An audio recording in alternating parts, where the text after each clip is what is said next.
Yeah. All right, here we go. The T-bone. And chick brew. Let's God bless. All these years, just get it right one time. What do you want from me? 40 years they've been trying. You couldn't fire somebody if they were horrible, doing a terrible job for the veterans. And now you can say, you're fired. Okay. No one listens to radio. And now for a quick disclaimer. The T-Bone And chick brew. show is brought to you by nobody. We have no sponsors. The show is still rated G. For Glorious. And we're back. Hello, ladies and gentlemen. We know you've missed us. It's T-Bone and Chick Brew on the internet. It's where we take our former radio show and we bring it to the internet. And we still try to just basically, we got some segments. We talk about our friends and we talk about the news and food and, well, I mean, it's really not hard. It's not like we got a lot going on. We share information. It's educational and it's maybe entertaining, and you're guaranteed at least one laugh an hour. So that's our going rate, 1 LPH. If we hit 2 LPHs, that's double our normal. So we're trying our best. I am going to discuss a sensitive subject today, some instances of sensitivity that may or may not make the show, depending on how our conversation goes. Did you have another colonoscopy? I have not. I did talk about my colonoscopy recently in a way where, like, I'm just, you should just listen to my show. If you listen to my show, you know all about my butt. We talk about my butt a lot. And I think the episode is TK's last show ever, maybe. That was the colonoscopy episode, the pre-colonoscopy episode. And sorry to be a spoiler, I did survive. But I didn't know. And the show continues. I didn't know if I was going to survive. Anesthesia is a real thing, and people sometimes. So I don't expect anybody listening right now to go back and find the old show we're talking about. So I'll briefly recap, because no show is a show if we're not talking about my butthole. So I am a hypochondriac. It is what I am. I fear death, and the closer I get to it, the more fear I have of it. I had to do my annual, no, not annual. God, no, it's not annual. I had to do my whatever half of 100 is. My bicentennial? No. Yeah. Yeah, my bicentennial. Yeah. I had to do my bicentennial colonoscopy. And the anesthesia part freaked me out a little bit. So I just... A little bit? A little bit. I begged them, please, don't do the countdown. Don't do okay, just count backwards from 10. Please don't do that, because if I do die, that's not the way I want to go out. And like, oh, don't worry, we won't do that to you. So I'm in there, they're hitting me with the juice, and it comes that point where they just need to find out if you're with them or not. So I crack a joke. Don't remember what the joke was. I do remember in the room full of people that are about to explore my nether regions, I do remember all of them laughing. So it was a good joke. And then the next thing I remember is, okay, we're done. So...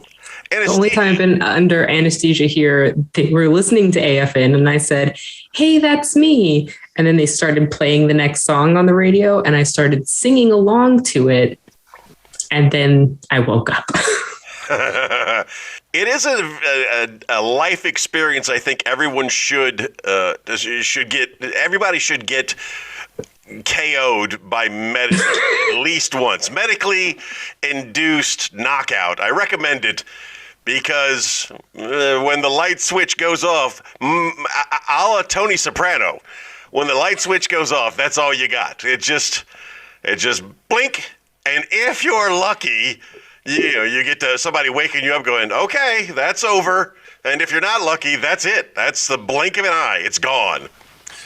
So treat each day like it could be your last, and one day you'll be right.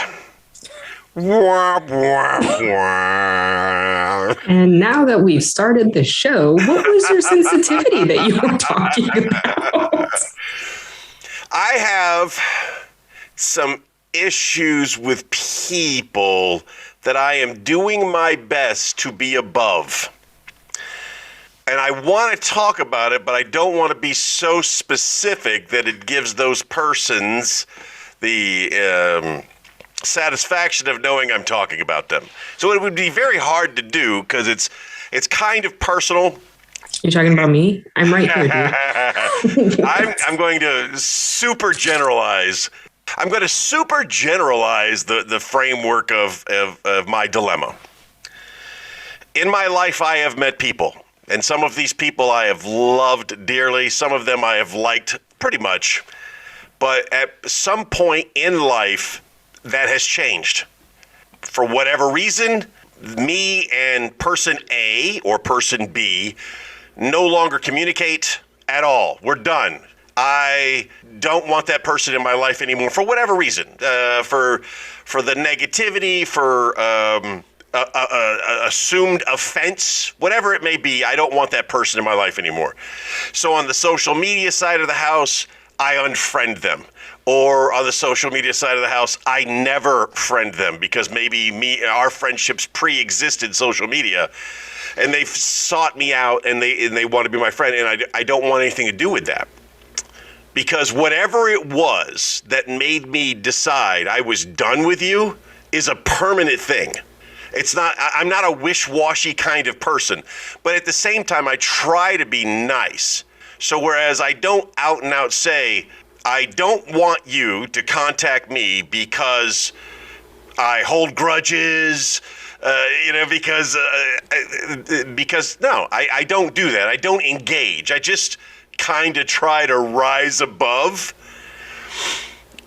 And I had an interesting back and forth where somebody asked me to do something, someone that I have unfriended, somebody that is no longer in my circle, that I don't communicate with, I have no contact with, out of the blue reaches out and says, I want you to be a part of this project. And I think about it, and I remember the reasons why I don't deal with this person, and I politely say, not interested, best of luck. I don't get into the wording, very, very short. Immediately, why? I don't respond. And when I don't respond to the why, then there's this other message that's followed that's so long I can't read it all in the preview about why they think. And I'm never going to open that message. I'm never going to read it to find out what you said. My answer was as honest and as pure as I could be. I'm not interested. Best of luck to you. On a scale of 1 to 10, navigating the personal relationship waters, what would you give me? Would you give me a 0 because I'm a horrible person, because I don't just confront people with news?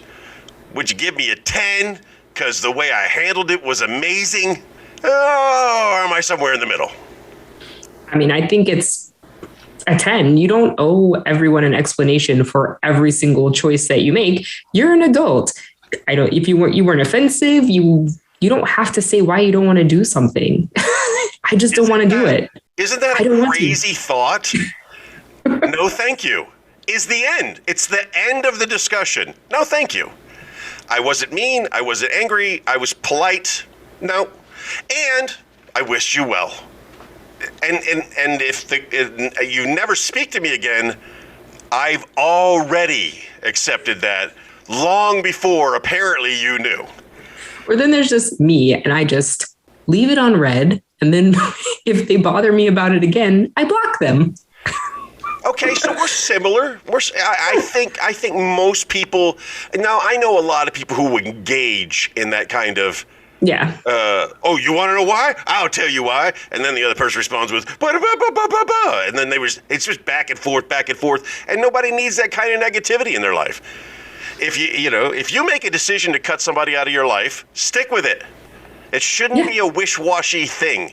It should be a decision that is very hard to do, but once you make it, it should be forever. You won't be receiving any Christmas cards from me. In my obituary, you won't get any acknowledgments. I thought about that recently. What if we started writing our obituaries while we were alive? I do have a playlist. It's called Oops, I Died. Oops, I Died. How long ago did you create the playlist, and have you made adjustments? I have made adjustments, but I started the playlist circa 2003. Okay. I was 19. Right. Which is probably why the title is Oops, I Died. How many songs are on the playlist? It is max 10. 10 songs on a playlist entitled Oops, I Died. Wow. So if I want to... the audience on this one, and I want them to guess. When I make changes, that means that something has surpassed something that sometimes it's like, oh, that's been on there for a long time. So it's got to be good. Brittney Spears' Oops, I Did It Again ever show up on the list? No. Oh... I just. But now that Brittney's back, now that Brittney's back, maybe I'll have to make some adjustments again. Brittney's not only back, but she's crazier than ever. And me, as a man who likes to look at naked women, I don't have a problem with crazy rich woman showing up on my Instagram feed naked again. Don't have a problem. Do you follow Brittney Spears on Instagram? You're damn right I do. I'm not actually surprised. I'm not actually surprised at all. I'm not going to say no to that. Yeah, that's where I get all my haircut tips. Well, you're due for a breakdown. I mean, a haircut. I am. Trust me, I hear about it all the time. But it's wintertime, and I don't feel... My last haircut was fun. They did a really good job. And it gave me a lot of humor. I was like, can you make me look more lesbian? And they did. It was a really good cut. I really enjoyed that one. So I'm going to do that one again when the time comes. Okay. I realize that's a generalization. I got it. But I was like, did you have a fade or a mullet? I'm not sure. You remember the one where they did the clear demarcation on the sides? Oh, yeah. Yeah, you had that hard part. Yeah, that and a flannel shirt, and I'm in the club, man.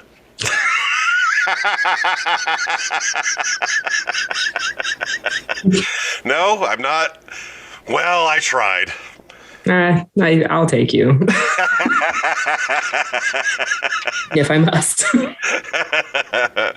Oh, so that's what's going on in my life. What's been going on in yours? I know you're getting ready to go on a little travel vacation. Where are you going? What are you doing? I'm not going on vacation. I'm going to drill, and I'm probably going to get yelled at. So, just getting ready for that. Where? In Italy, good old Naples. Yeah, so you're going to go to Naples 2 weeks? Just one. Oh, you're going to go to Naples for a week and maybe get yelled at. But in reality, you're not going to do much. You're a reservist, and reservists don't do It's like, yeah. I mean... Yeah, I mean, they're going to expect you to, show up and wear a uniform and say, yes, sir, no, sir, that kind of stuff. But the expectations for you in the week that you're there are not real high. It's like you're an adopted child, but you're an adopted child with an expiration date. Here you go. Here's your 17-year-old Eastern Bloc blonde, but you only get her for a week. Expectations are very low. My expectations are always very low when it comes to anything to do with the Navy. So I've got that going for me. And you're going to be in Naples, of all places. I do. So. I know. And, it's funny because I feel like a lot of times in the Navy, I don't really care so much for the Navy aspect, but I love the people. Yes. And I haven't seen some of these people in so long. It's going to be so nice to see everybody, whether I get yelled at or not. Find a way to find an excuse to go up to Gaeta and do some photos, some B-roll, a story, do something. Go to Gaeta and say hello to my friends. I love Gaeta. As do I. That is my teleportation home of choice. Did we ever discuss what yours would be if you could live anywhere and instantly teleport to work? where would it be? While she ponders, the same is to the audience. To the audience, if you were stuck in a job where you had to be, but you didn't like living in that area, where would you live if you could step into a phone booth and immediately appear at work, and then at the end of the day, boop, immediately appear back home? Where would it be? You're going to say love where I live. I'm struggling because I love it here. I mean, maybe New York City, because I love it there too, and they're so different. So you would live in New York and teleport to work? No, I would live in Puerto and teleport to New York. Right. Okay, so Puerto is your teleport home. Well, my dogs are here. Yeah, mine is, wherever your home is. Yeah, Zeus is coming with me to Gaeta. That's what that is. So he would be with me there. But you know what? I hate saying this out loud. I have always contested, especially when I lived in Spain, that Gaeta was my teleportation home. But man, I miss Spain. It's so wonderful. Hey Zeus, speaking of which, maybe because I spent so much time. I spent more time in Rota, Spain than I have spent in any other place my entire life. And it became a home to me. And I miss it. I miss the people. I miss the lifestyle. And maybe that's my new... No, I will firmly say that is my teleportation backup. Gaeta's full. Take me to Spain. But my experiences in Rota are more recent than my experiences in Gaeta, and I know Gaeta's changed, and not necessarily for the better. And it's more crowded. Man, that's a toss-up. If the teleportation people came to me today and said, make a decision, I would have to flip a coin. But I'm here. We could do this at the same time, together. We never could do it together. That was always the problem. Even when we were both there, we never were able to do the podcast together. I got dogs. You got dogs. Coming to you live from the dog park. Wife hates me. The dog park. So that's the question to the audience this week. If you had a teleportation home, where would it be? Oh, yeah. And judge me on my social interactions. On a scale of 1 to 10, give me a number. I guarantee the average is going to be 6. Without any manipulation, the average will be 6. I don't understand. I think it's this weird thing with social media that kind of blows my mind. It is the constant expectation. Social media, emails, I don't owe you anything unless I owe you money for Absolutely. a bill. If I owe you money, it's a deal. I don't owe you anything. I don't owe you my time. I don't owe you my friendship. Especially if it's avoiding the name drop thing. I have a celebrity friend of mine, and one time we were discussing that. He was talking about how insane the expectation from fans is that you answer every single message, every tweet, if they get his email, every email. He said it's unbelievable how much time people want from you. And most of the requests that he gets, all of them are innocent. It's not like anybody's asking him to rob a bank or commit a murder. It's just like, hey, when will you be in town? And he just doesn't have the time to answer all of those questions. And then people, his so-called fans, get angry with him and hate on him. Oh, he's such a rude son of a gun. Won't even answer my emails. Won't answer my messages. Won't respond to my tweets. Nobody owes you that, dude. We need to get so famous that we can just kind of like Heisman people like that. But I love the people that have people that work their social media. But when someone's working your social media, I'm really trying to avoid the name dropping. Someone else I know whose social media is run by people, but they never say, hey, this is me speaking for so-and-so, or so-and-so would like to tell you. It's always as if the response is coming from him. So, and that him, by the way, is I've known for a very, very long time. And he is killing it right now with a television show that is like no other that's ever been on TV. Absolutely killing it, and I have nothing but the best wishes for him. And he's losing a ton of weight too, so good for him. Anyway. I don't know what. But do you think about like back in the day? Is it a full moon? No, mine's right here looking at me with sad eyes. At the distance, I don't know if you can hear it, but Zeus is letting me know that someone's breaking into the house. Yes. And we just went through a 5-minute break where your dogs were letting you know that you're about to be murdered. Rupert is the couch commander. He defends us from the couch. He alerts from the couch. And then Small Dog just bolts outside and is ready to face anything full on. I hate it when a dog cries wolf.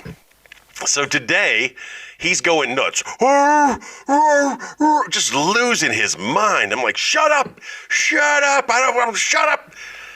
And to placate him, I said, I'm going to go check the door and find out what the issue is. So we paused the television. By the way, just got through another season of Alone. It's amazeballs.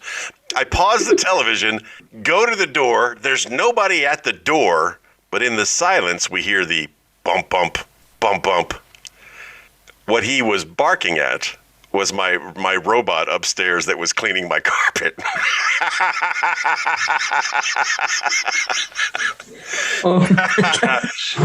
We couldn't hear it because of the TV, but he heard somebody upstairs, and he was letting us know. So he didn't cry wolf, so I can't be mad at him. Now that I know... Everyone in our neighborhood got new dogs. They all got puppies recently over the last several months. Puppies? Yeah, right. So there's a lot of new barking happening in the neighborhood, and that will just set them right off. But they're barking. What are they telling? I have to confirm. What are they saying? I must confirm the threat. You may have seen the photo of Zeus up against the fence, looking out over the fence. Well, what you can't really tell is there's a deep valley that goes all the way down and then rises up to houses on the other side that have dogs. So when he gets up on that fence, he's making it known. I am Zeus. This is my house. You other dogs suck. Shut up. What's your name? Yeah, what's your name? Tony. His voice carries through that valley. I mean, there are people far, far away that are screaming, shut your dog up. But we don't let him. First of all, he's not very vocal. When he is vocal, it's terrifying. But I mean, it's not like we lock him up outside. We don't let him do that. He gets 4 or 5 good barks in, and we get him in the house because we're responsible pet owners. Yeah, we try. Sometimes our dogs are faster than us. That's a problem. Well, beagles are fun. And you said it one time. I've never forgotten it. The dog was barking, and you said, it's the call of my people. I've never forgotten that phrase. And we were still in Rhoda at the time, so when me and Zeus would go down a particular road, there was a beagle up on the 4th floor that would see us and announce to everybody that Zeus and Tony were coming. What's your name?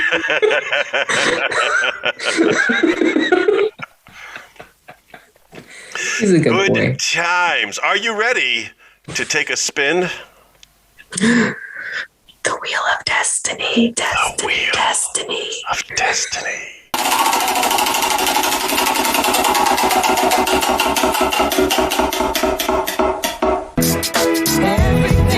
Everything is everything. What is meant to be will be. Oh, the book of everything. Exactly what we were expecting. Do not take bets when it comes to the book. Do not take bets when it comes to the Wheel of Destiny. I may already know where it's going to land. Are you ready, listeners, and Chick Brew, who's also technically a listener? Are you ready, listeners, to learn some interesting facts that you never knew before? Because the book of everything, that's a hardcover book. That means everything in this book is real. The book of everything, real outdated facts. One fact was outdated. How could the authors have known what was going to happen to Iran in the next 30 years? And Saudi Arabia. Here we go. An interesting fact that you did not know before right now.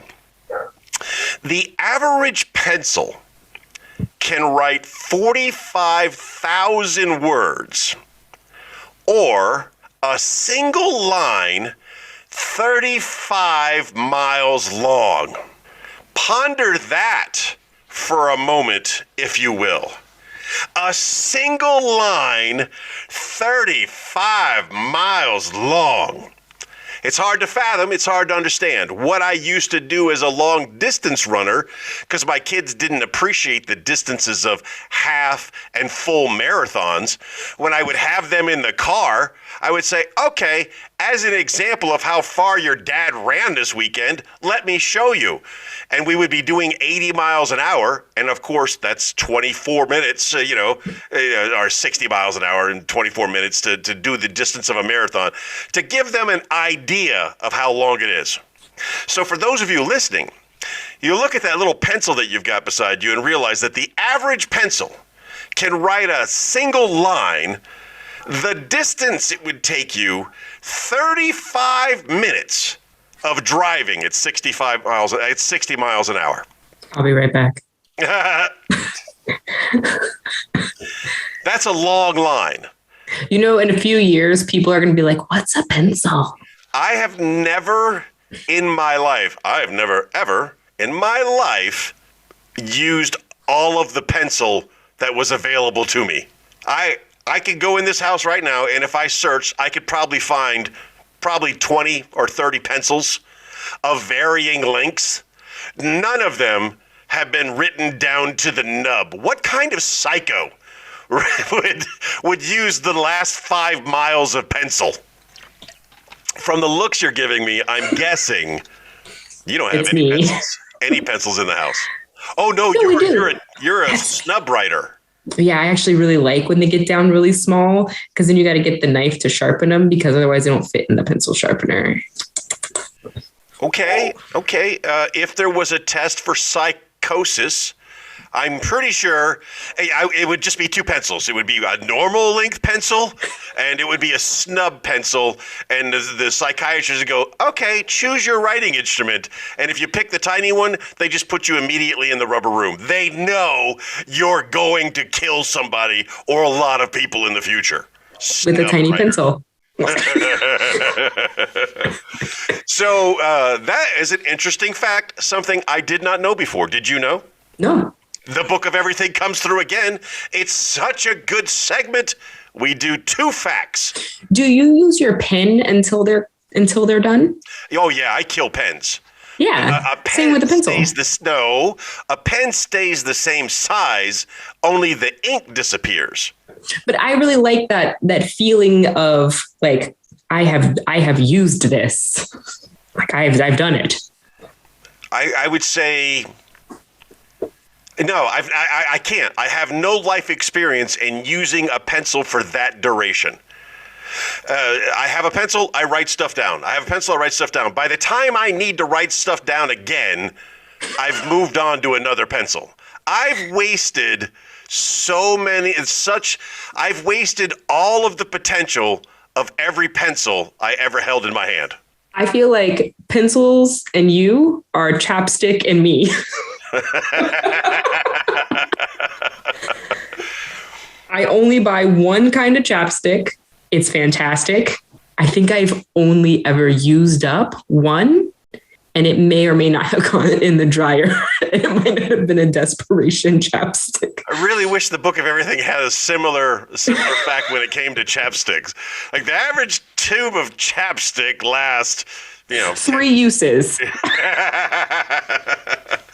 Here we go. Second fact of the day. Second fact of the day from the Book of Everything.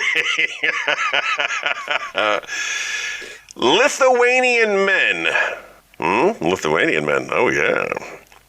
Are 200 times more likely to, take a guess. Marry a Lithuanian woman. I think that's actually correct based on what I'm about to finish with. Lithuanian men are 200 times more likely to kill themselves than Jamaican men. That's so specific. That's so that's so weird. Okay, actual Jamaican men. Let's be clear. Jamaican men that I have met in Jamaica were some of the coolest, most laid back, most likely stoned people I ever met. However, Jamaicans outside of Jamaica are used to be, no longer are, used to be some of the hardest working people I knew. But the Nigerians by far have stolen that from the Jamaicans. Where the joke used to be about the hardest working family were the Jamaicans, that was an old In Living Color sketch. Me work 3 jobs, me work 29 hours a day, that kind of thing. The Nigerians own it. They are some of the hardest working immigrants in America. I don't think it's the Jamaicans anymore, and I'll take that to the bank. So, but back to the Jamaicans, the actual island Jamaicans. If you're not living in Kingston, you're living in a beautiful place. It's always sunny and tropical, and it's an island, and it's in the Caribbean. And Lithuanian men live in a place where they get sunlight for 6 months out of the year. They speak very harshly at each other. They lived a hard life, and they've come from hard people. Although it's the first time we really talked about suicide statistics in comparison to cultures, I understand this statistic. But now you have it in your brain portfolio. Now you know that if you ever see a Lithuanian man and you're thinking about maybe having a long-term friendship with him, don't. Oh, come on. Because you're not really sure how long that would last. However, you meet a Jamaican man and you're thinking about having a long-term friendship with him, invest in that dude. He's going to be around for a while. Or maybe just be a good friend to the Lithuanian so he has a better chance. She makes a valid point. I'm not willing to invest that kind of time, but you make a good point. Well, that's because you're old and the timeline is short. Yeah, I got to be careful where I spend that time. So last week we were making fun of the Tasmanian people who were the bad derivatives of the New Zealand people who were the worst derivatives of the Australians. This week, when you say we, you're using the singular we, correct? Because it was you. Definitely an accomplice. It was you. The singular we, known as T-Bone alone, had that thought and said it out loud. And I probably stared dumbfounded at you. I'm guilty. Aghast. I'm aghast. Aghast. One of my favorite words. I remember when I used to do the stand-up, I would say, I would use the word aghast. And then I would immediately just tell the audience how, I would say the word aghast. And then I would say, I don't normally use the word aghast, but I'm really proud of myself that I used that properly in a sentence. Yeah. Okay, so don't laugh. No big deal. It worked for me. It's one of those you had to be there moments. It was a fun line. I say it's time. Do you ever watch, Mystery Science 3000, right? I do recall.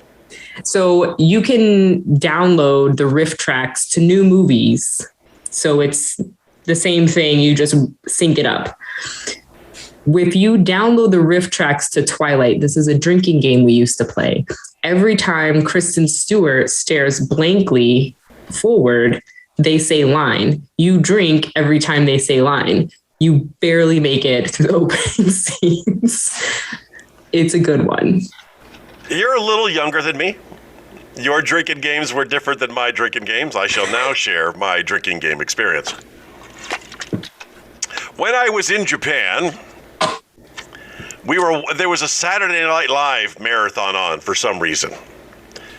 And we had a whole bar full of sake, and we thought it would be fun to do a shot every time Chris Farley showed up in a skit.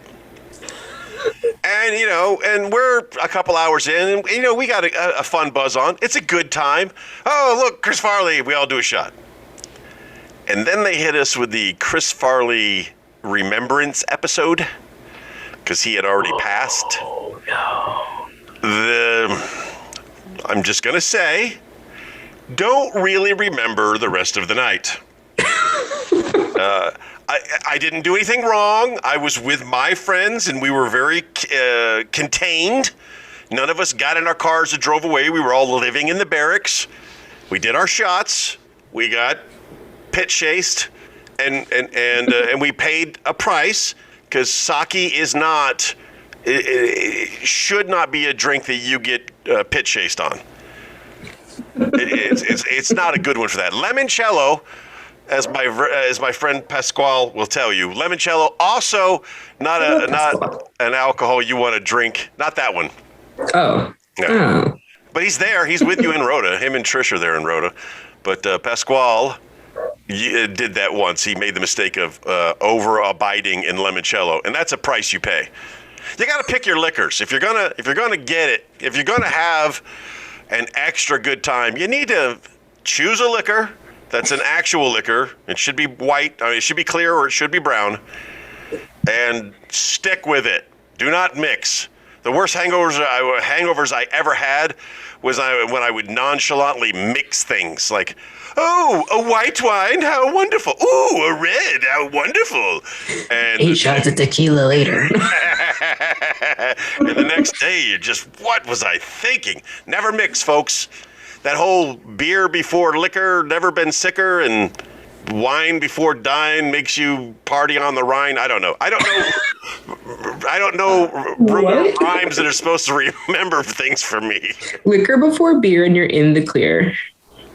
Liquor before beer. Nope, that has not proven true for me. If I mix, I'm gonna not enjoy the next day. So if I'm drinking liquor, that's all I drink. But when I go out, I only drink beer. And I only drink 2 beers. Unless I'm hashing.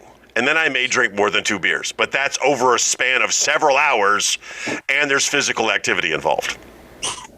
But if I'm just being casual, it's 2 beer Tony. And I was thinking about that. So the comedy club here in Harrisburg, Pennsylvania, I've been there. I was there with some friends who were performing. Their drink prices are probably the cheapest drinks I've ever seen in a comedy zone. They're like normal beer prices. But I have, since Rhoda, I've become an over-tipper. I over-tip because it means more. You know, I've got some change to throw around. It means a lot to the people on the receiving end. I used to be a server, and I remembered people who tipped me more because it was so out of the ordinary. So I've just made it a habit. Now I over-tip. My standard tip for drink service is $5. I'm having 2 beers. So that's $10. The beers cost less than $5. So when it comes to doing the percentages, I'm killing it. And my waitress, was very polite to me. And I'm thinking the next time I go there, and I will be going back, but the next time I go there, I'm just going to tell her in advance. I want to go ahead and I'm ordering 2 beers, 1 now and 1 at a time later in the evening. Bring it to me whenever you see I'm empty. And here's your tip. We're all right up front. That guarantees the best service I can ask for. It's true. Yep.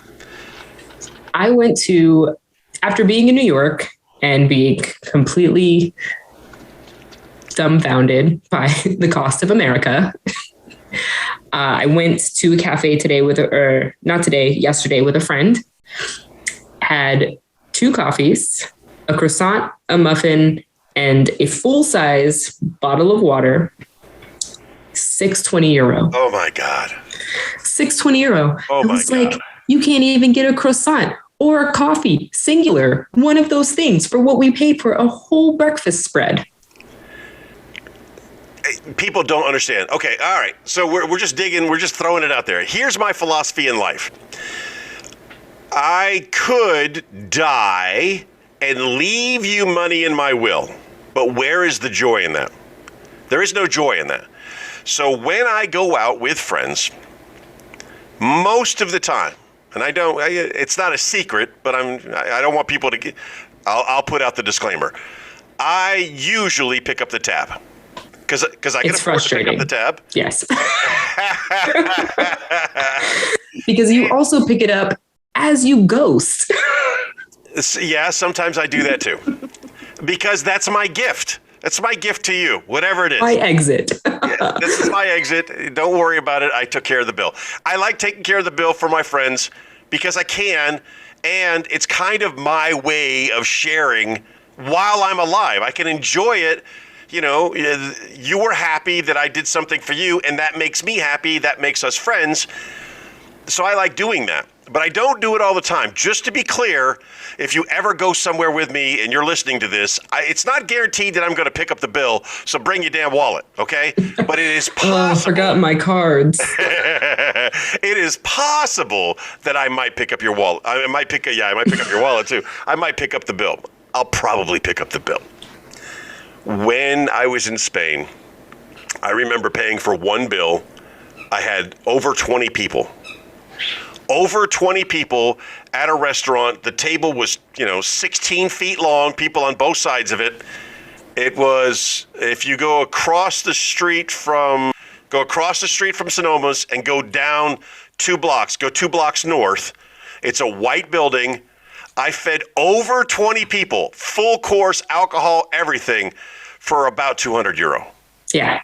Yeah. I dearly miss Spain pricing. And because tipping's not a thing there, don't let Jeff hear that. Hold on, I got a coughing fit. So traditionally in Spain, you don't tip. They pay their wait staff enough money that tipping is not the custom there. But you can drop a couple euro. You can, here's a couple euro. I appreciate your service. Or you can again. The $5 thing is kind of like become normal, and where in America it's minimum 15%. And somebody recently posted a receipt. I don't remember who posted it, but it was a receipt that says, "This is why you need to know math." At the bottom of the receipt, it says, "Good service 15%." It's a $20 bill. Good service 15% equals $6.87. That's not right. That is not right. Instantaneously, I know that's not 15% of $20. You dirty, dirty birdie. And then, of course, it's got the other breakdowns on there, and all of them are wrong. If you tip 15% in Spain, you will have friends for life. Accurate. Yeah. Unless, and this is not in any way disparaging, if you know an American that works at a restaurant that is regularly attended to by Americans. In other words, it's part of our circle of trust. It's within the circle, okay? You understand what I'm saying. They speak I know English. exactly. Yeah, they speak English, they treat you nice. Well, you know what? And now you're kind of back in the world of American tipping. And even if you're not American tipping, you should at least be tipping. This is very specific to you Rhoda people who go to Shamrocks and your servers are awesome and kind to you and they take care of you. And then at the last minute, you're like, "Oh, I'm in a Spanish restaurant. I don't need to tip." You do. You do. You should. Because that man's working hard. That woman's working hard. They deserve it. And I know it's not true. the custom. But you do it because it's the right thing to do. It's true. That was good talk. That was good talk about stuff I didn't plan on talking about and didn't put in the precursor of the episode. Oh, well, no problem. This is who we are. We bounce Surprise around. content. Are you ready to spin the wheel? Okay, apparently, spinning the wheel is too much. So we're just going to go right into it's time to talk about cooking. And tonight proved one thing. You know, all. So, it's been a week since we've talked. What cooking, food, stuff do you have for me? But tell me something about food. I made a homemade pita for the first time this week. It was fantastic. It was super delicious. I made falafel. I made hummus. I made raita. I made Greek orzo salad. And I ate pizza for dinner tonight. Did you make the pizza? No, I ordered it from Slice. Slice Puerto. Yeah. Yeah. How is Spicy Hawaiian. Spicy Hawaiian. It's got pineapple. And you call yourself a chef. Delicious. That's not a pizza. Pizza doesn't involve fruit. But then again, so most things that people think are pizza in the United States isn't pizza either. It needs to have a half-cooked egg runny on the top in the center. Oh, you're going back to Naples, girl. I get that in Naples, but when I'm here, I'm gonna get the spicy Hawaiian with the pineapple and all the stuff. My friend Jose, he made pizza this weekend. He posted all the pictures. He had a nice selection of pizzas.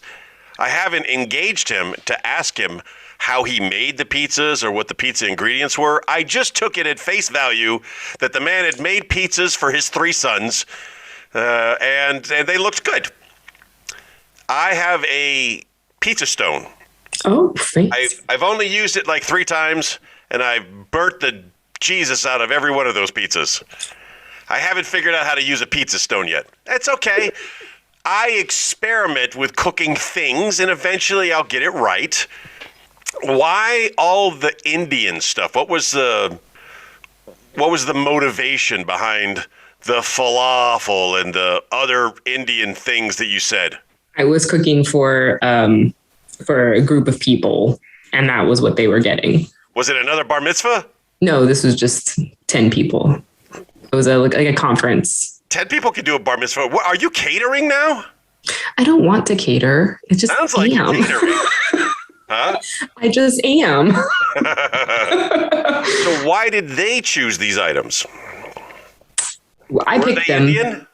No, but they were a mix of people who were vegan, vegetarian, no nuts, lactose intolerant. Oh my God. So it was, see, this is why catering is hard. Cooking is hard these days. I can't imagine. Did you see the guy who lost his cool in New York because the kids made a smoothie and apparently some fairy peanut dust got into it, and his son was deathly allergic, and he lost his mind on these 2 teenagers. Oh yeah, he like threw the smoothie at them. Threw a smoothie, not necessarily the smoothie that made his son sick. Right. He threatened to kill him and called them immigrants.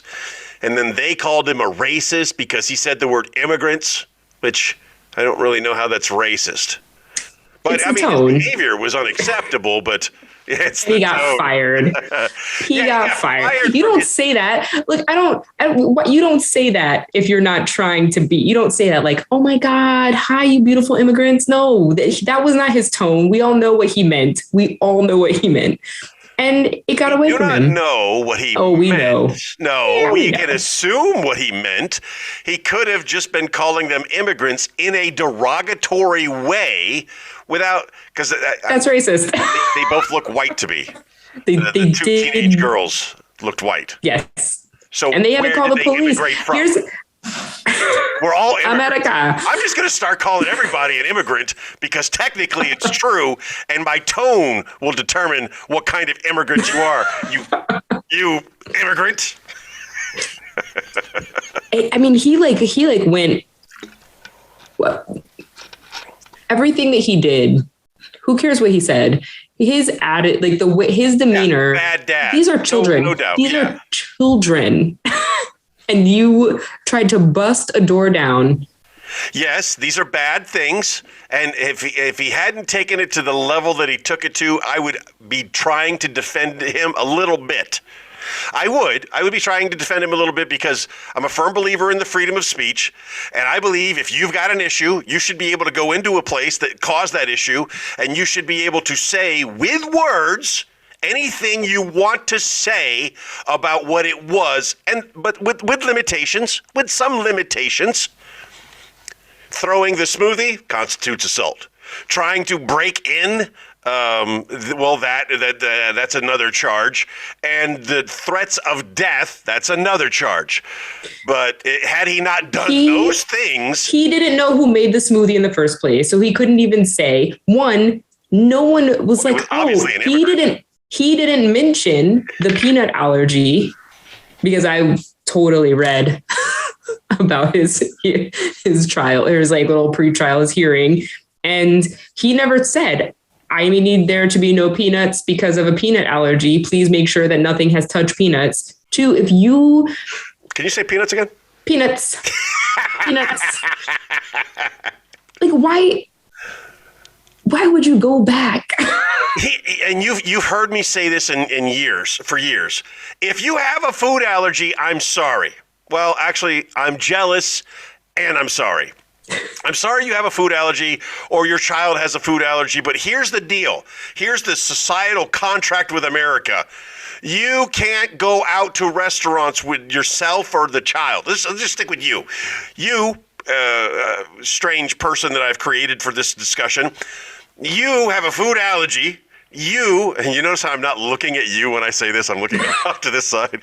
You have a food allergy and you are not allowed to eat outside anymore. You have to make your own food for your own safety and for your own protection. You can't get a spicy Hawaiian pizza from Slice and expect it to not have the possibility of some contamination that kills you. You can't do that. Put your mask on, go make your dinner. Go over there, shut up. I mean, it's hard, right? Like, everything says this has been made in a facility that also has peanuts or whey or soy. Everything is now more of a legal disclaimer. Right. Hey, we're making sausages over here, and our sausages don't normally come with peanuts in them.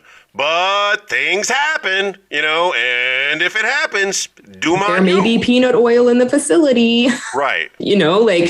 But if you're deathly allergic to something, you can't count on other people to make your food. You cannot. And if your child is deathly allergic to something, you can't count on other people to make their food. You can't do that. Make your smoothie at home. Sit down, shut up. You're not allowed to go outside anymore. Personally, I think Bubble boy. I think most of the food allergies are BS. I believe most of the food allergies are BS. I said it. This, especially gluten. Gluten is my biggest, okay, whatever, Nancy. Sure, you're deathly allergic to gluten. What happens if I slip a little gluten in there? What's going to happen to you, Nancy? Are you gonna die? I'm gonna get a. Some people will, yes. I'm gonna get a tingle in my throat, and I'm gonna have some irritable bowel syndrome. I'm gonna die. No, you're not. You say some people will. No, some people will. No, there's celiac. Nobody out there deathly. No, celiac. People who have celiac it is a severe allergy to gluten. Google it. I'm not Googling it. Ask Bigsby. If I Googled it, I would dig deeper and find out 0.0001% of the entire world population has this. I only know 2 people with it. That's too many. That's too many. Not that, but everybody's got something. Everybody's got some special crazy dietary requirement. And mistakes happen. I'm a person that's worked in kitchens. You've worked in kitchens. Mistakes happen. Things happen. If you are deathly allergic to something, it is on you to make your own food. You can't count on. And if you're not, don't order a smoothie that may have been made with peanut butter and then say don't put peanut butter in it. And then if you did that, the dad should have tasted it. Was there peanut butter in it? Did you just blindly order something that had peanut butter in it, say don't put the peanut butter in, and then just trust someone else? Why didn't you taste it? Did you not look at peanut butter? You can smell peanut butter. Do you think it's possible that in the generation that we've kind of created behind ourselves, that if you didn't, I have created nobody. I have dogs. You are educating the generation behind you, whether you want to believe it or not, whether you're directly involved or not. You are. Do you believe because we've been so reactive to complaints that is what's causing this idea that everything is going to kill you? Whereas if a child doesn't like peanut butter, and you give them peanut butter, and then they, oh my God, I don't, blah, blah, blah. And then the parent just goes the next step. Well, obviously you're allergic to it. I don't like the black bread. What's the black? Rye. Yeah. No, corn. Yes, yes, I was going with color, not race that eats it. Oh, cornbread. So Everyone loves cornbread. oh, without a doubt, without a doubt. And if you're lucky in the strangest world that ever could exist, a woman will drive up to you and give you a tin of fresh baked cornbread. I married that woman. I don't know why. It was just the strangest thing. She drove by and I saw her. I was like, hey, hi, pretty lady, because, we weren't doing anything. And she just said, oh, yeah, I was thinking about you, and gave me a warm tin of cornbread. I was like, oh, thanks. I'll take this inside immediately. You ate it standing and she drove there, off. didn't you? And it was good cornbread. But anyway, I don't like the rye, especially the really dark rye. I don't like that. If I said I was allergic, no, damn it, where was I going with this? But so Cornbread really threw me off. I have a friend, and he hates ranch, hates it. Okay. So because people and places will still just put it on things, he says, no ranch, I don't want it. He doesn't like the smell of it. He doesn't want it at his table. He's just not into it. So he tells people he's allergic. That he's allergic, but he loves Cool Ranch Doritos. And that's where people tend to catch him, because they're like, dude, I thought you couldn't eat ranch. And he's like, no, it's the sauce. This isn't the same. I think your friend in this specific example is a majority of the people with food allergies these days. I don't like it, so I'm allergic to it, but maybe I do like it. Winky, winky. Or, no, I don't like it, so I'm allergic to it, and I tell you that I'm allergic to it so you don't put it in my food. I don't like onions. I'm not allergic to onions, but I don't like them. As a child, my dad forced me to eat them, and that makes my like of onions impossible. It's never going to happen. But I do like an onion ring, because that's a Vidalia sweet onion, which is a heck of a lot closer to an apple than it is to an onion. And I like McDonald's cheeseburgers. And I don't know what kind of onion they use, but they slice it up real nice, and it's very complimentary. But for the most part, I'm adamant about the fact that I don't like onions. So much so that the woman that I've been with for, 15 years now, still sneaks onions into things for me. Because, she thinks she's doing me a favor to give me a flavor profile that I don't want. I'm adamant about that I don't enjoy. I don't like onions. I personally have said, to ensure that I didn't get onions on something, I have said, I'm allergic to onions. Please don't put them on my burger or whatever. I've done it. I'm guilty, 100%. But I'm not really allergic. I just don't like them. And I think I'm the majority of people out there. I think these actual death-like allergies are super, super rare. But they've just been played up in a way that benefits the person. I am allergic to mango, and it's devastating. You have said this in the past. I believe you. You are the only person I've ever known that was allergic to mango. It's in the poison ivy family. You told me this. A nightshade. What happens if I get on poison ivy? Yeah. Will I die? How about that? Somebody put poison ivy in my sandwich. What the heck? This is why we don't hike. It's dangerous out there. True. It's time for T-Bone's Unpopular Opinion of the Day! Uh-oh. Yes. I believe people with food allergies are liars. I believe people who claim that they have a food allergy that can kill them are hyperbolic. Period. I mean, people do have peanut allergies. People have allergies to food. No, that was the beginning to lady lumps or whatever. And also, why did I get that after like 2 seconds of the song? What? I do not have, as if we haven't talked about food enough in this episode, I do not have any food revelations for this week that I can think of immediately. Let me double check. What are you having for dinner tonight? Oh, we're going to the final Red cut. Lobster? I never call it Red Lobster. It has always been the Dead Mobster. No, we're going to the final cut tonight, which is a steakhouse. Are you picking up the tab? I'm on my way. Somebody's picking up the tab. But between the two of us, it's hard, you know. Oh, look at me. I bought my wife dinner. Aren't I special? I also had dinner. No, as I reflect back on my week, it was just a week full of casino salads and whatever the wife made for dinner. Really no food experiments for the week.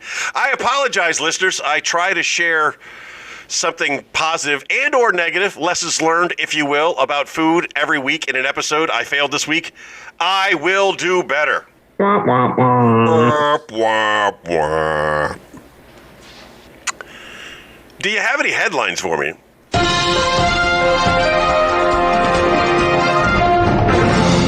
New Hampshire liquor outlets to sell at-home COVID tests.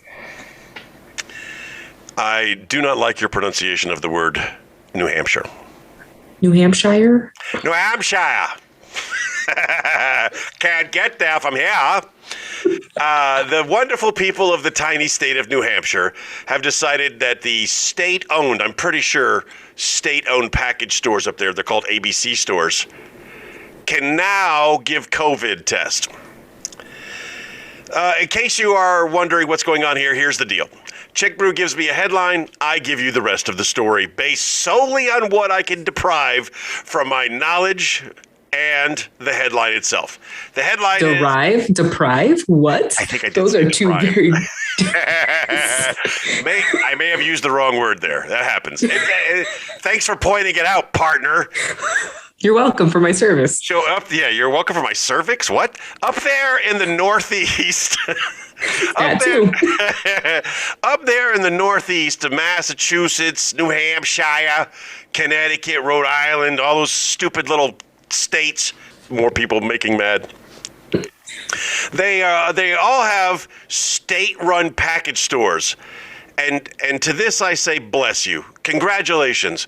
You are far more advanced than the Commonwealth of Pennsylvania, which doesn't allow you to buy beer in a package store. Yeah, we've got that going for us. You're not mad.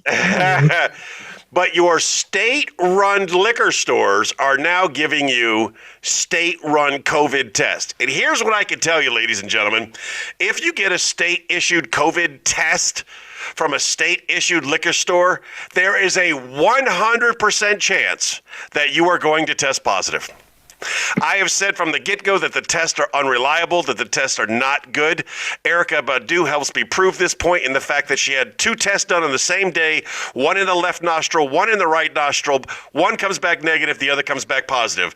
Elon Musk proved it day after day after day prior to a launch of one of his rockets into the atmosphere.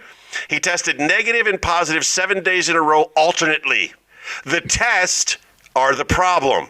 And as crazy as Trump was in some of the things that he said, he was right when he said, stop testing. If you want to stop seeing the numbers go up, stop giving people tests. Because recently, everyone I work with has gotten COVID.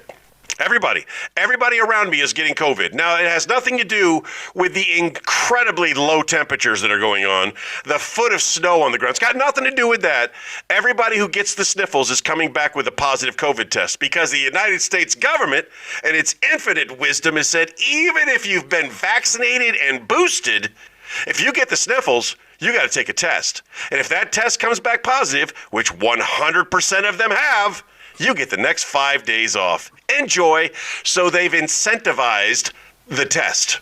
They've incentivized 5 days off. Oh, wait, I don't have a job. So I hold to my statement, ladies and gentlemen, if you need 5 days off from work, take a trip up to New Hampshire, go to the liquor store, buy one of their COVID tests and test positive, and then send me a thank you note because I was right. You know who doesn't sell COVID tests? The dollar store. The post office will mail you them for free. The dollar store should be sending out COVID tests because the quality, the reliability, actually, I believe you can get pregnancy tests at the dollar store. I'm aware. That's where this is going. Oh no. I firmly believe that the dollar store test for COVID or pregnancy, the same theory here. For $1, you get a box with instructions and a quarter. And you take out the instructions, and the instructions simply say, if it's heads, you're pregnant, you have COVID. If it's tails, you're not pregnant, you don't have COVID. It's a pregnancy/COVID test that is more accurate than any test you're going to get at a liquor store in New Hampshire.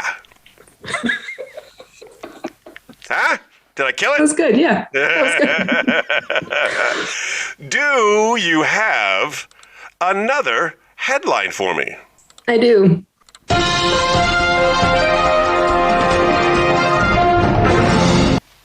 A shipment of cookbooks is lost at sea.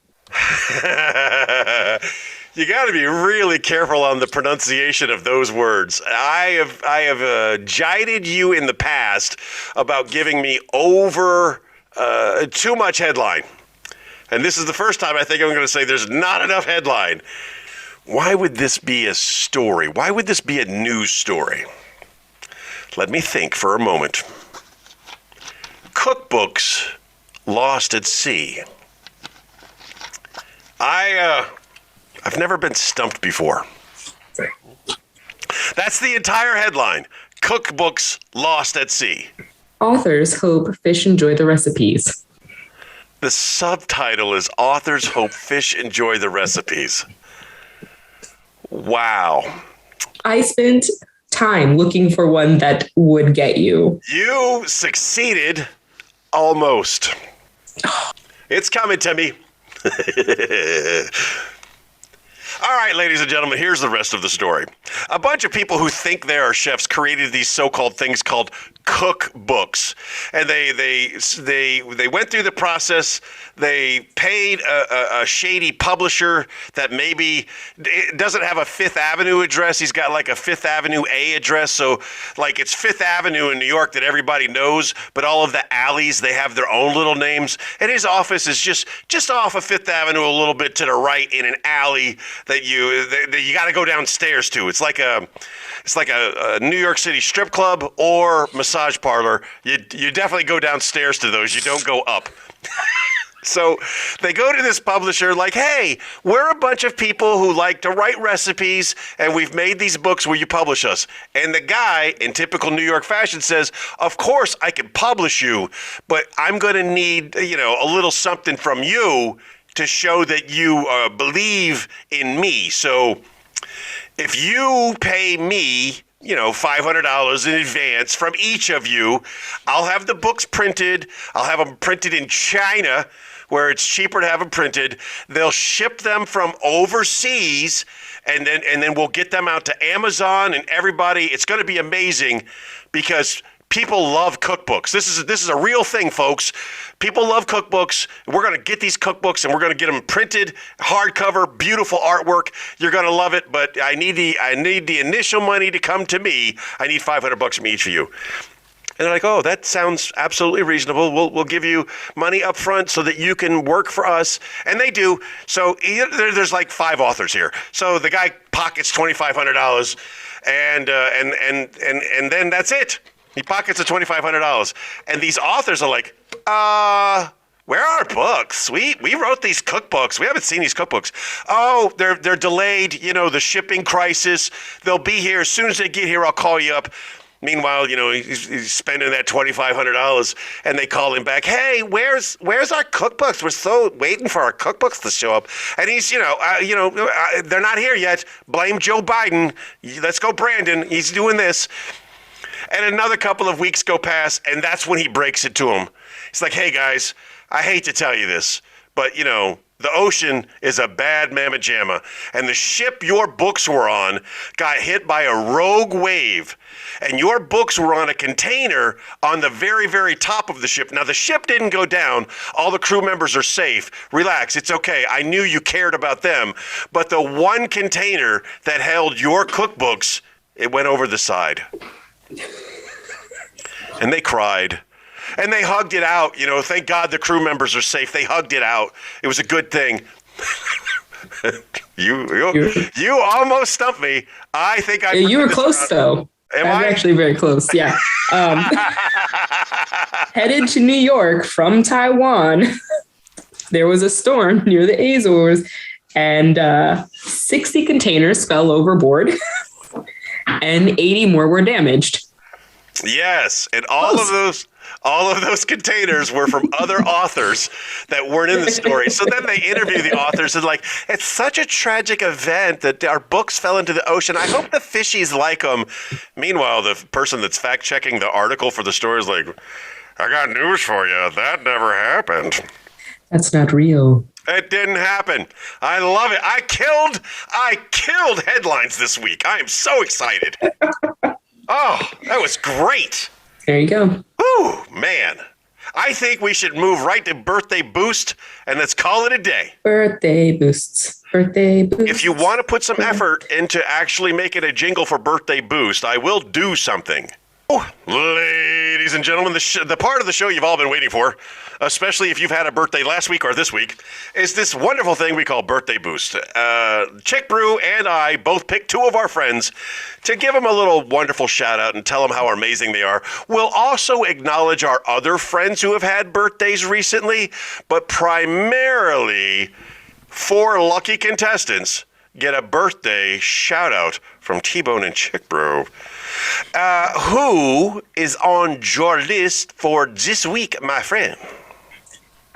Let's go Erin Vincent. Let's go, Erin. Erin. Let's Let's go, Erin. Erin. Yeah. She would die if she hears that.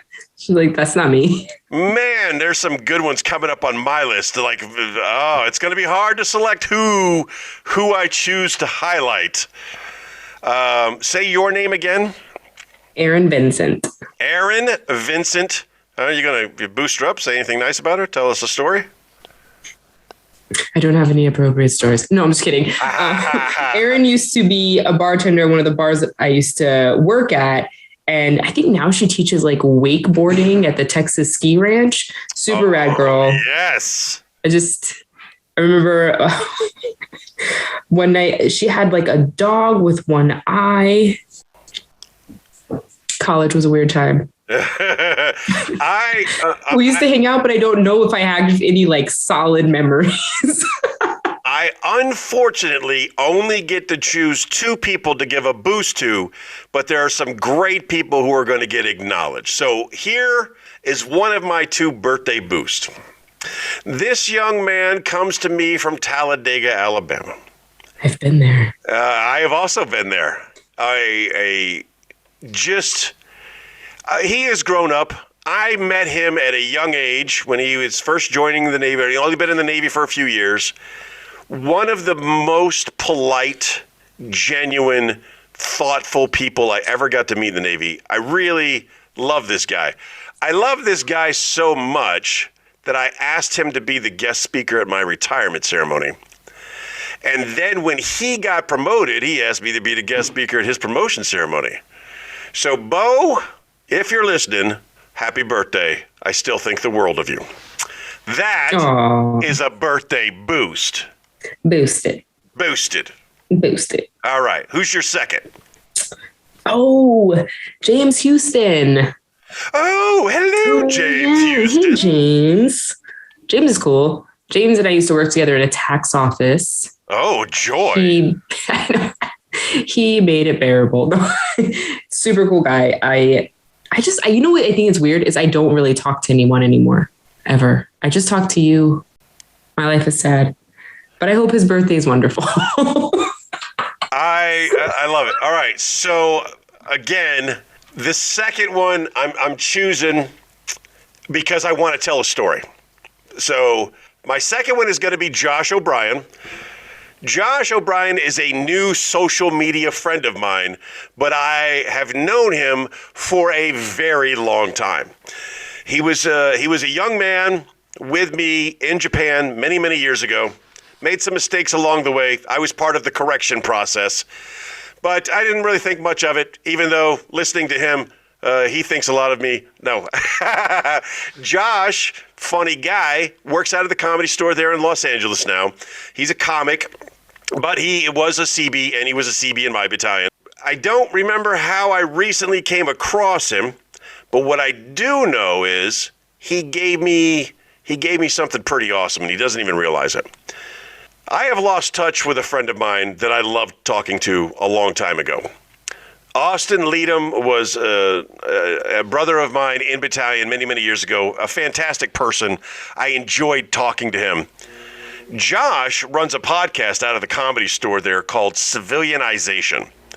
And he invited Austin onto his podcast to talk about just life in general. And I got to listen to a friend of mine who I have lost contact with for years being his true self, just being 100% Austin. So much so that, again, I've gone out of my way to look him up and try to find him. I've called some numbers trying to locate him just to tell him how great it was to hear his voice. In an episode that they recorded a couple of years ago, Josh O'Brien really, really made my day. So, Obi, your birthday's coming up. Happy birthday, and thank you for that podcast. Civilianization, just look it up. It's not necessarily safe for work, but if you're interested in some of it, I recommend it. Check him out, Civilianization. Now, who are your honorable mentions? Jenny Slater. Okay. Allison Ziegler. Do you remember her? I definitely know Allison because I had the unfortunate responsibility of connecting her to her husband. Oh, and my road dog, Brian Curley. Brian Curley, your road dog. That's funny. One of my friends has dog in his name. Is that all of your honorable mentions? Oh, yes, because I'm saving the other person for next week. Okay. Well, do you remember Tracey Cuevas? Why does that name sound familiar? Because she's a lovely lady that we worked with in Rhoda. Tracy's having her birthday. Daniel Hosaka's having his birthday, also a Rhoda fam member. David Fuller, Mad Dog Fuller. Mad Dog. That's right, having his birthday. Outside of the Rhoda scope, well, Grace Riley, she was Rhoda people. She's having her birthday. And Mark Odell, he's one of my Gaeta peeps. He's having his birthday. Lawrence Limpson, a Rhoda peep, having his birthday. And then Will C., who's a comedian that I know. I've talked about him a lot. He's having his birthday. And this lovely lady, Wendylee Nagel, is the wife of Russ Nagel. And I'm going to tell you, she's probably been the best thing to ever happen to anybody as you've watched it evolve. I've known Russ a very long time, a mentor, if you will, great comic out of the B-Ham. He marries Wendylee and starts doing a lot of social media. She really just changed him. I wouldn't say she changed him. He's the first one that admits that she did a lot for him. It's fun to watch them, and the entire Nagel clan, every Christmas, they do these wonderful games, and they record them, and they're hilarious and funny. So happy birthday, Wendylee. And I know that was like 2 and a P. I know I did my 2 and I kind of did an extra one on Wendylee, but I don't really know her, so that doesn't count. I know her through her husband and social media, and I think she's amazing. And I gave her my P. There you go. It's weird. Don't say it like that. Yeah, when I said it, I realized it came out a lot weirder than I was expecting. So if you're having a birthday, and we don't do birthday burns anymore, what we're going to do is we're going to boost you. We're going to talk about you. What I forgot to talk about was Tegan. What I forgot to talk about is Shirley. We'll just have to do that next time. There's so much going on there, too. Yes, there is, but they're going to get back on the fan page. And if you're trying to find the fan page, I used to say it was pretty easy. All you had to do was go on Facebook and type in hashtag Lunsby. That's LUNSB. And it would bring you to our page. But it doesn't really do that anymore because we have so many posts with Lunsby in them. So what you can do is go into the search thing and type T-Bone and Chick Brew. And honestly, we should then come up. But it's just the T-Bone and Chick Brew fan page. It's a way to engage us while we engage you. It's another wonderful show. And I remind you, as I remind you always, be the best person that you can be. And if you were a great person today, be an even better person tomorrow. And don't forget that you are loved. Lunsby, everybody. Lunsby. Lunsby. Thank you for listening to T-Bone and Chick Brew. If you enjoyed that show, you should check out the Jerome McClain Show, independent media that won't reinforce tribalism. We have one planet and nobody's leaving, so let's reason together. You can find the Jerome McClain Show at the same place you actually listen to this show. Give it a shot.